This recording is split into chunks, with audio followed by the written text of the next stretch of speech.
Welcome to CityWise. I'm your host, Tiana Stevens. CityWise is produced by the City of Rochester to shine a spotlight on city living at its best. Well, it's back for a third year in a row, but this time it's got a new sound. The 2016 City of Rochester ROC The Park Music Festival is ready to take the stage, and you're invited. We're joined now by Carlton Wilcox, event producer, and Ray Myolese, advisory board member of the city's Hispanic Heritage Committee. Thanks for joining us today. Thank you for having us. So for those who don't know about ROC The Park, what is it and how did it get started? ROC The Park is a music festival. It's the City of Rochester Music Festival. And it got started because we wanted to offer more, a variety of music to our Rochester residents. And we wanted to rejuvenate and revitalize the Martin Luther King Park. So we said, what better way to get people downtown enjoying themselves than come in the heart of Rochester and enjoy music down at MLK Park. And this is a 3-day festival, but not 3 consecutive days? No, we spread this event as a series all through the summer. So our first date is July 23rd, our second date is August 6th, and we conclude September 6th and September 3rd. I'm sorry. And so new this year, kicking off with Latino Family Night, and Ray, that's where the Hispanic Heritage Committee comes in. Tell us about that. Yeah, so we had a brainstorm. We were having a conversation with the mayor regarding Hispanic heritage events, and we kind of were scratching our head, and I had a brainchild there, and basically talked about, why is there nothing for Latinos, a big event with either ROC The Park or the Thursday night shows over at MLK. So it was the mayor who actually played matchmaker and said, what, this is a great time, and then we're planning the stage for ROC The Park and planning the events. And we met with Carlton, and we had an idea to do a Latino Family Night, and we're excited for the chance to really share our music with the community.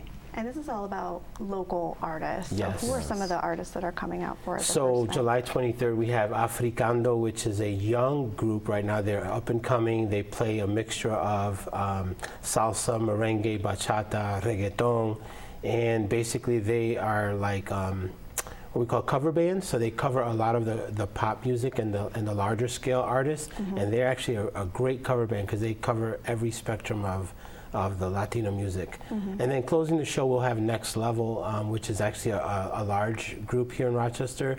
They're very popular. They played the Puerto Rican Festival. They played the Buffalo Puerto Rican Festival. They played at Frontier Field. So they really are a very hard merengue group. They cover every genre as well, but specifically more the merengue. And we also have Latino folk dancers that are coming to show some of the cultural dances that people are not familiar with. Wonderful. So, what was the reaction to this new addition to ROC The Park? Well, I personally loved it. It's always been a dream to expand the festival, and diversification is like the best way. So if we could get a salsa night, R&B night, it was just like a marriage set of heaven. So it was probably the easiest turnaround that we had to do this year. And what was the reaction from the artists when you asked them, hey, come be a part of this? Well, I mean, one is it just gives them a stage to perform and share their talents with the community. A lot of them are old musicians, and they've been through the School of the Arts, so they're former students of our own that have now grown to become artists and share their craft. So this is another platform for them to display their art of music. And what's in store for August 9th, the second event? Well, August 6th, the second event is our R&B event. And we're just going to celebrate R&B music. We're going to get some of the top bands, some of the top singers in Rochester, and we're just going to light the city on fire. Who are some of the acts that are coming to that? Our headlining group is the Trinity. They're the backing band for smooth jazz saxophonist Najee, and they are from Buffalo. So they're bringing a whole crew of Buffalo. This is all about regional talent, regional sharing. So our family from Buffalo is coming in to share with Rochester. We also have a upcoming R&B rock group called Suburban Plaza, and they are awesome, and that will be different this year. We've really we call it rock R&B, so we got some rock, some R&B. We're incorporating different styles of music for this event. Who do you hope comes out to these events? It's family friendly. So we're hoping just that. We're hoping the family and friends, usually the people that don't come out, because we know people with transportation will come downtown, but those that are on public lines of transportation will come down, ride the bus downtown to MLK Park. It's a beautiful park. It's going to be a beautiful night. We're praying that we have great weather.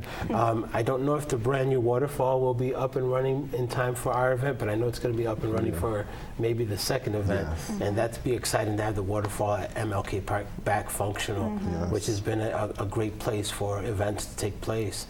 We will have events for the kids. Rec on the Move will be there on July 23rd so that their kids can play games while the parents are actually enjoying themselves with music. With face painting and things of that nature. So keep the young kids occupied while the parents get to enjoy some nice music. Sure. And Carlton, you're a musician yourself, along with being an event producer, and Ray, you're a DJ, so you're on the music scene. So what does it take to bring together a festival like this, of this size? It takes just communication, I think, from all genres of music. Just be playing, knowing a lot of musicians around here. We dream for opportunities to share and to play together, and especially more opportunities to where our personal families could come out and enjoy us. So it's like my family will be here, I know his family will be there, and it's good that when the kids and the elders could come together and we're a family-friendly event and enjoy themselves. And finally, the third event in September, wrapping up the summer. Tell us about that. Oh, that's our Motown and more show. That's like the flagship for ROC The Park. That gets everybody up, where we revisit soul music, that Motown sound, that music that gets you moving, that makes you feel good. And we just, it's like a big party. Who's coming out for that? What artists can we expect to see?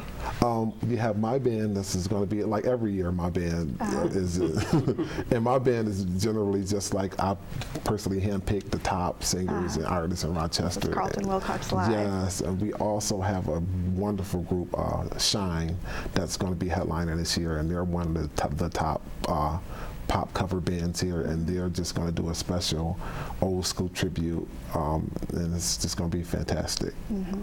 What are some of the changes this year with ROC The Park? Ticket prices?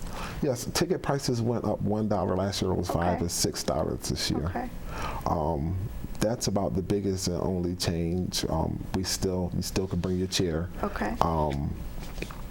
We're still doing it in the evening, which is good. So we start at 6 and we end at 10 o'clock. So no big changes. We definitely have more vendors this year, more vendors, food and arts and craft vendors. So we just expanded, just making it bigger. And Ray, you've been doing a lot of promotion, letting people know how to get tickets. Where's the place to go? Can you get tickets at the door as well? You can actually, but we would prefer people go to the site and get tickets, through the city as well. But for our event, we also will have food trucks that cater to Latino food. So we'll have some Latino trucks and also some vendors that are all Latino food focused. So it's all culturally sensitive. So we're looking to expand on that and just have a good time. And people can get tickets. Where else can they get tickets? We're pretty much encouraging everybody to just come to the door. It's like it's ROC The Park, and we just mentioned the vendors. It's like almost like a celebration for them too, because a lot of the smaller vendors don't really get into the larger shows and larger venues. So we're offering opportunities for them to come into and show what they got. Wonderful. And is there a VIP pass this year, and what does that include? This year we do have VIP again. You can only get VIP at the event, and it's only a $20 markup, and there you get preferred seating, and you also get a wonderful meal. Okay.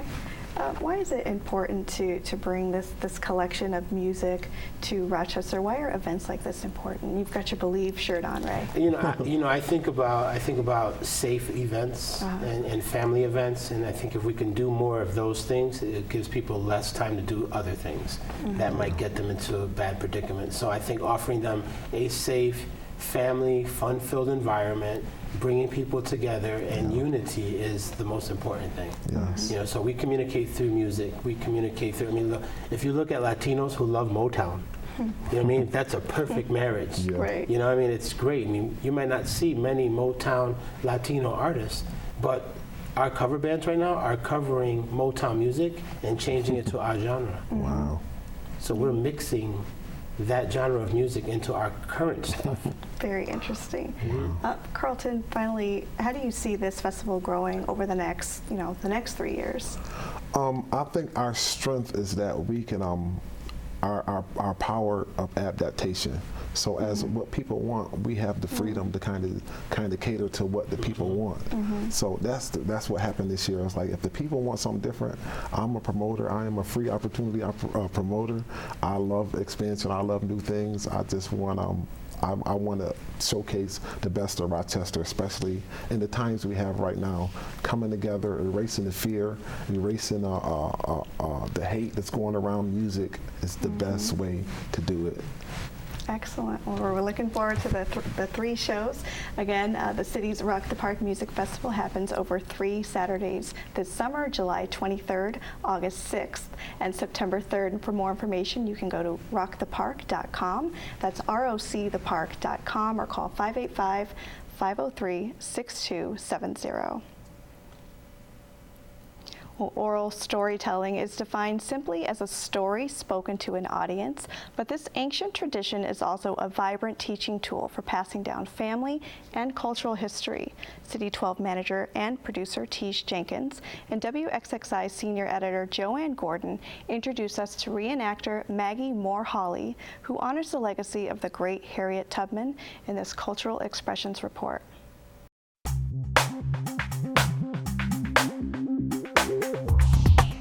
My name is Magdalene Moore-Hawley. I am a part of ACOMA, the African American Women's Gospel Choir, as well as AQUABA, the Heritage Associates. I'm not a storyteller in the traditional sense, but I am a reenactor. And to me, that means getting to know the person that I will reenact and putting myself in their place and trying to portray what they were like during their time. The main character that I portray is Harriet Tubman. I have done Fannie Lou Hamer, but not in the same sense that I've done Harriet Tubman.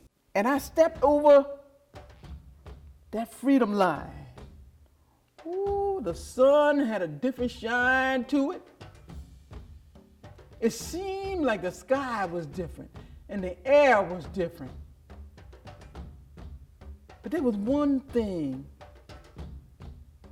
I didn't have my family with me. So I had to keep going back to get my family and whoever else that wanted to come. And one thing I had to tell my passengers, I say, you can't go back. You can't never go back. When we have one who is telling a story or reenacting a character, it brings to life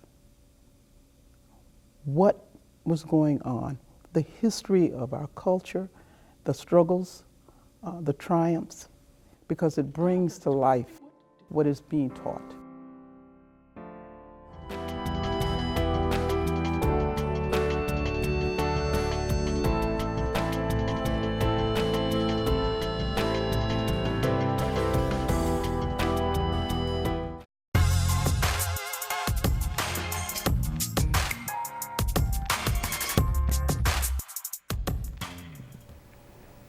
At a time when conversations about racial injustice are happening all over the country, a dynamic effort to move the dialogue forward in Rochester is looking to the past. Legacy of 64 is a movement organization founded by Dr. Melody Cofield. She joins us today along with Project Ambassador Beverly Randall to tell us more.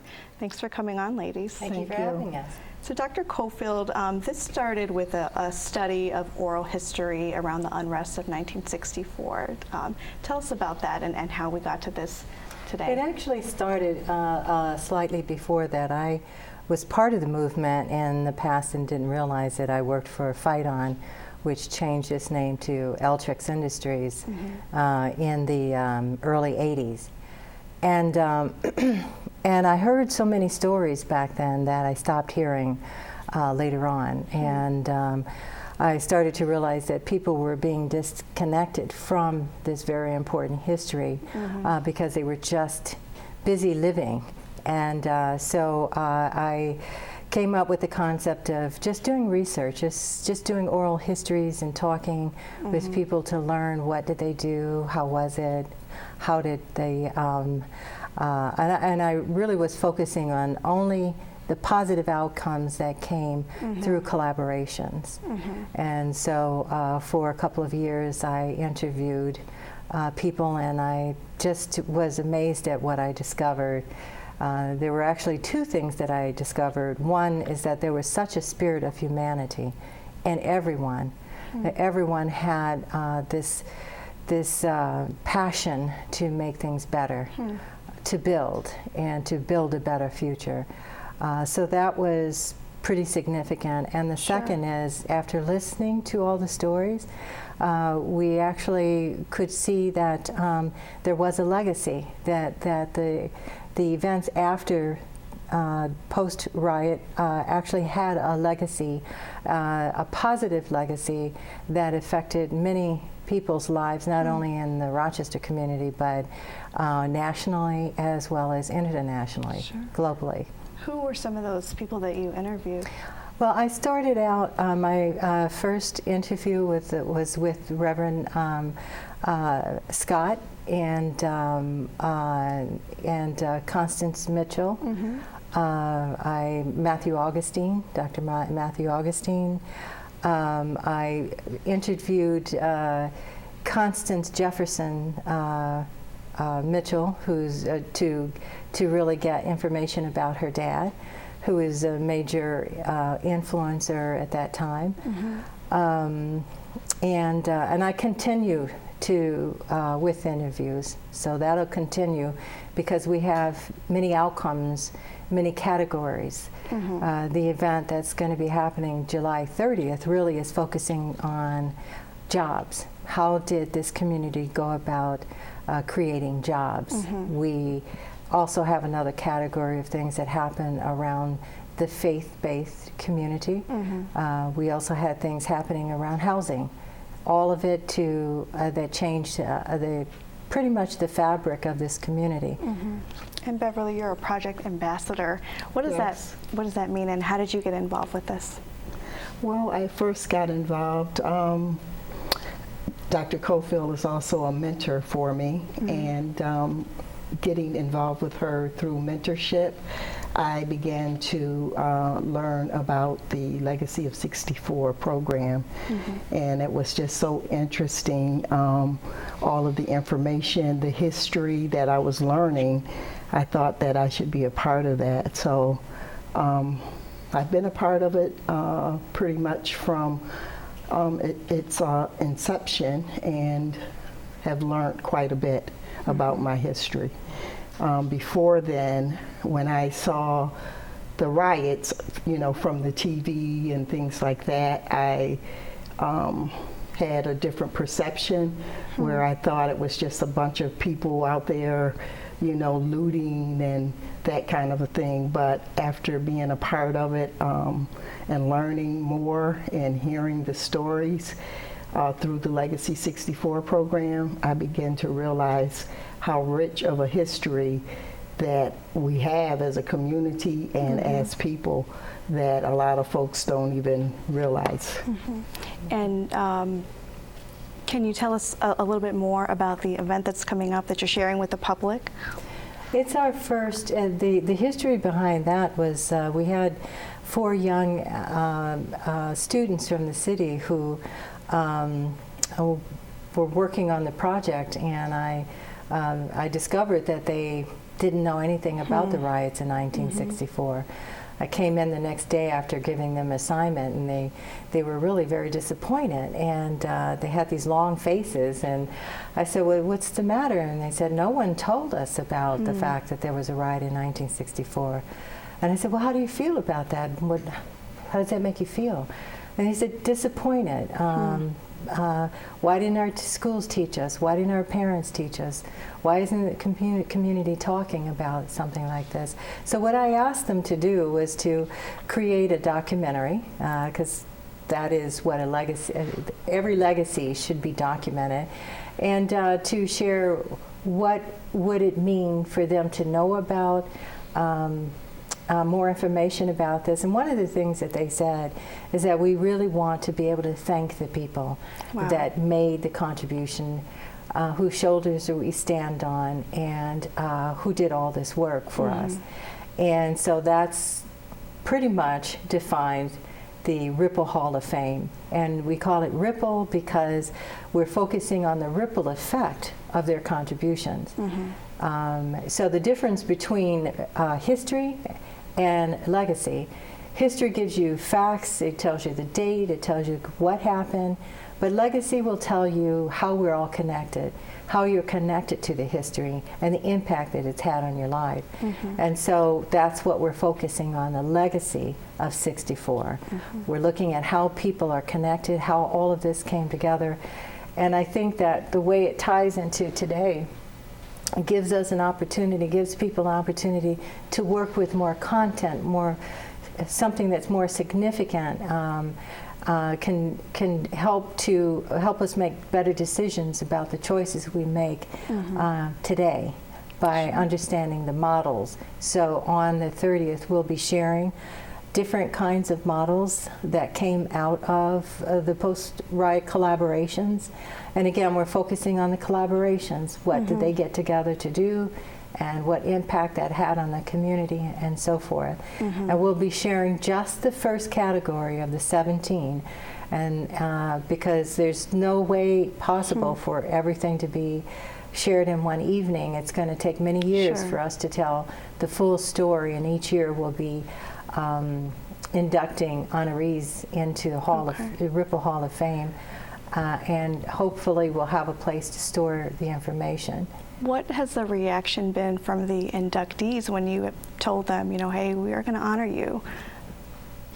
Well, we actually have 5 posthumous awards. And so I've been in communication with the families. And it's just such an endearing thing, because when you have parents who've done so much, or grandparents in the case of Mrs. Harper's Sibley, in the case, and you know that they've made a contribution, but you can see that history is sort of dissipating and disappearing. So for an organization to say, we want to honor, it's been tear-jerking. It's really, people have cried, because they're pleased that we're, in this day and age, we're still interested in the work that folks did years ago. So, Beverly, what has the reaction been when you share with people the legacy of 64 and the work that's being done?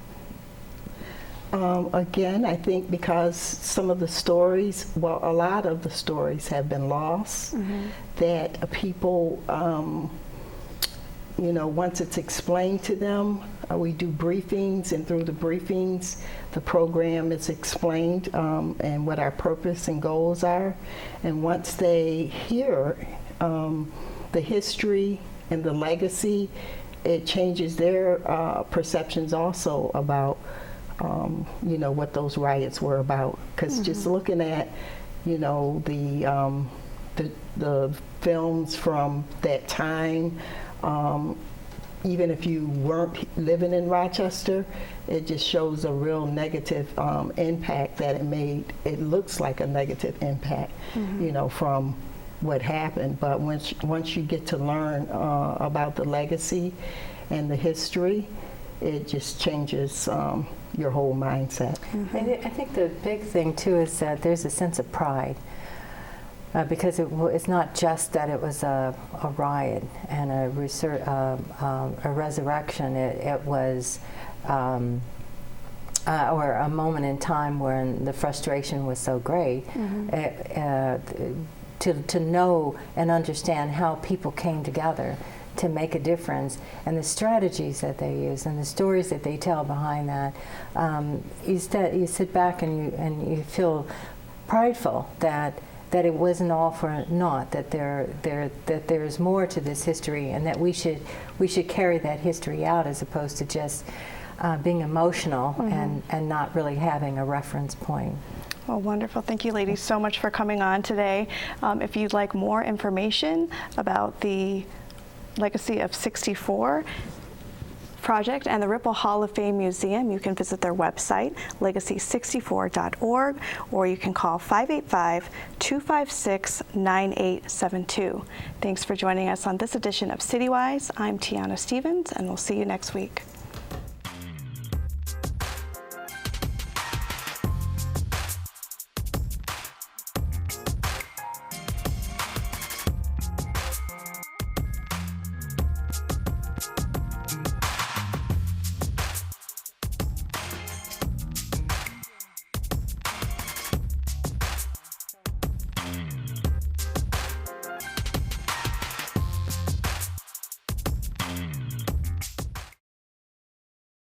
The views and opinions expressed by guests appearing on CityWise do not necessarily reflect those of the host, WXXI staff, or any entity of or affiliated with the City of Rochester. If you have questions, comments, or program suggestions, contact CityWise at 311 or 428-1201, or send us an email at citywise@cityofrochester.gov.